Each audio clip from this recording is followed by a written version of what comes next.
Kainan na guys.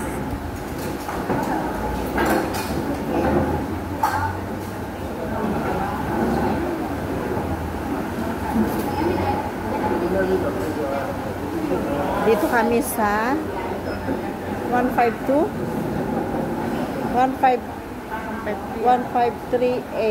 Ha? A yung nandong. 152 153 lang ito. Oo, dito kami nag-dinner guys. Ayan. Naka-vlog yan.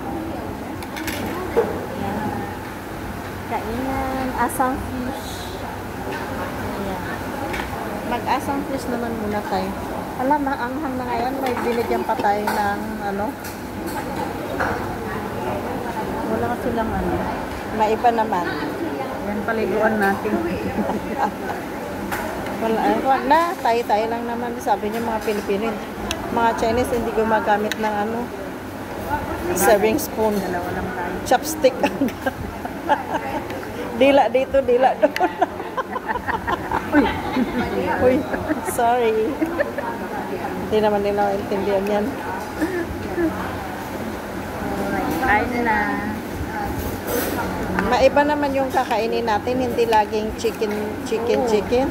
Wag daw everyday na chicken. Kasi ano rin yung hindi rin maganda. maanon tayo ng pakpak na balahibo. Hindi rin maganda pag everyday chicken. Magkaliskis naman muna tayo ngayon. Kaliskis pa more. Yan, kain tayo guys.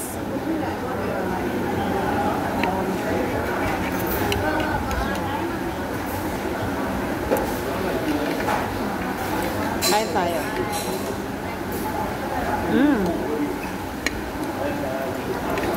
Yummy.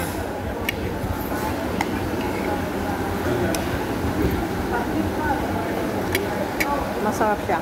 Pag nag-na, minus masarap. Yummy, yummy. Hindi siya gaanong maasim. Pero bakit binigyan pa kami ng bilatchan sili?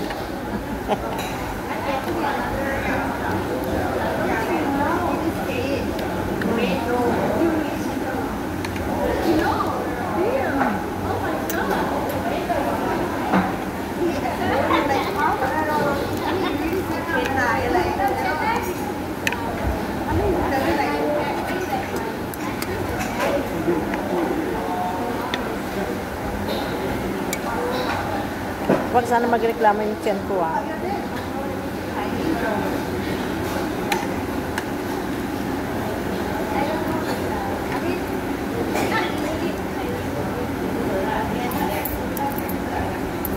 Maganda dito kasi maraming talong, okra.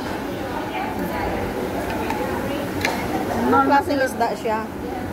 Yung ano? Talakitok? Hindi yung tawag doon. Red isda. Yung Red siya? ganun din yung kinain natin doon. Hindi siya yung isdang tabang? Yung sinasabing grouper? Hantog nun? Hindi.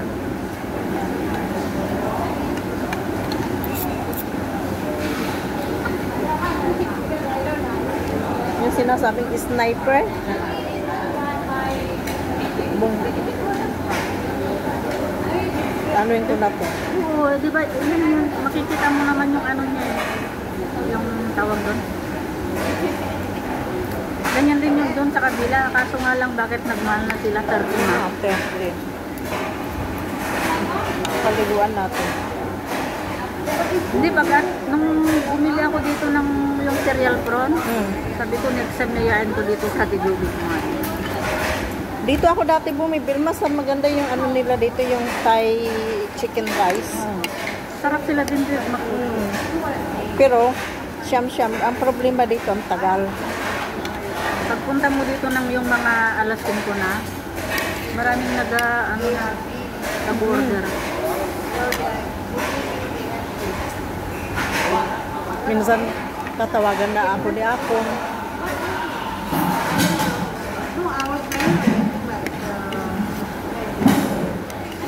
Andun mga gulay niya, oh. Kaya nga.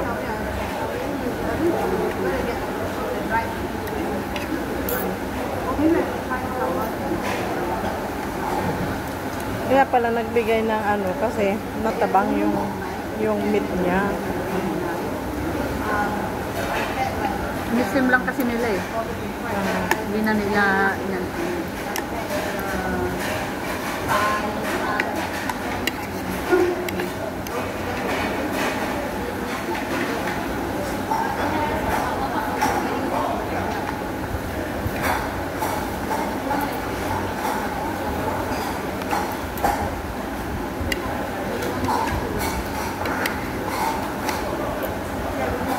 Pero no, 26 lang sila dito sa 30 doon.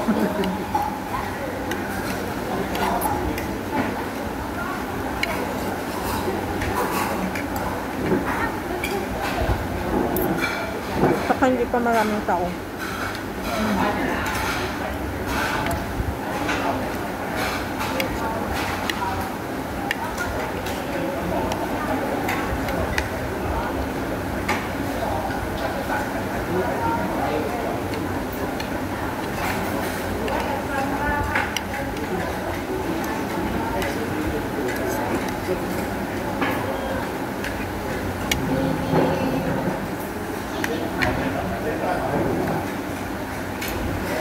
Ngayon lang ako bumaba. Hindi ako bumaba mula kaninang umaga. Yung lunch, nagluto ako ng lunch namin ng amo ko. Sabi ko, ano na naman bibilin kong lunch namin. Alam mo, nagbukas ako ng, yung may malit kaming sardinas. Sabi ko sa amo ko, ma'am, anong gusto mo? Magluto ako ng kanin. Sabi niya, lutuan mo ng porridge. Anong kakainin natin? Sabi ko, gusto ko yung sardinas. Kumakain din siya ng sardinas. Tapos yung may natira kaming pangkwang, pang sa ano. Tapos sabi ko, ito initin natin. Tapos may luncheon meat kami na yung square na gano'n, no, yung Korean. Yun ang prinito ko. Yun ang kinain namin, di ako bumaba talaga kanina. Kasi naglinis ako ng mga electric fan. Ano pa ba yung ginawa ko? Tapos bigla akong ginutom kasi nga dalawang kopya lang yung kinain ko. Parang alam mo yung nanghihina ka na ba? Kasi sabi ko wala pala akong kanin kagabi. Kaya Hindi ako maumagahan yung popya. Kasi nakashower na ako eh. Tapos nana akong para akong nanginginig. Alam mo, sige, pasak sa yung statics na tig $1 doon, yung butter. Kumain ako nung naubos ko. Kulang pa rin. Yung gardenia, yung fruit and nuts na gardenia, kumuha ako ng isa nun, kinakain ko habang nagluluto ako ng lunch namin. Di ko nanginginig ako sa gutom.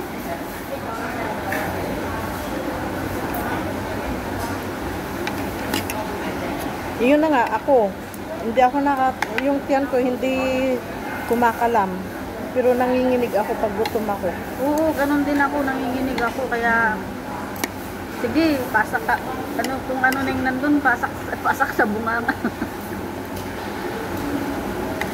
Ang bilis na ubos yung kanin ko. Means gusto mo yung kanin mo. Ang ulo mo, oh. Yung ulo ko nandito.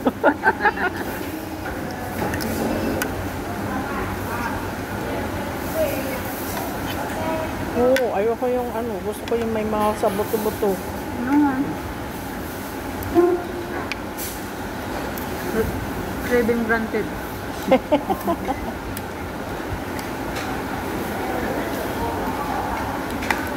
Hindi, mag-aya sana ako dun sa dun sa satay. Yung chicken wing. Sabi ko, chicken wing na naman. Magpas muna ng chicken wing dito.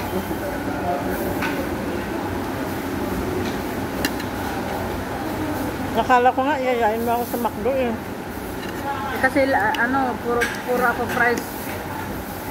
Kahapon yung lunch namin ng amo ko, dito sa may Western food dito, take home namin, fish and chips ako eh, fries na naman yun. Kaya sabi ko, puro fries ako nitong linggo na to, puro french fries. Kung ang taya ko ay $3, may 498 ako. $2 na lang para maging 500. Kaya mo.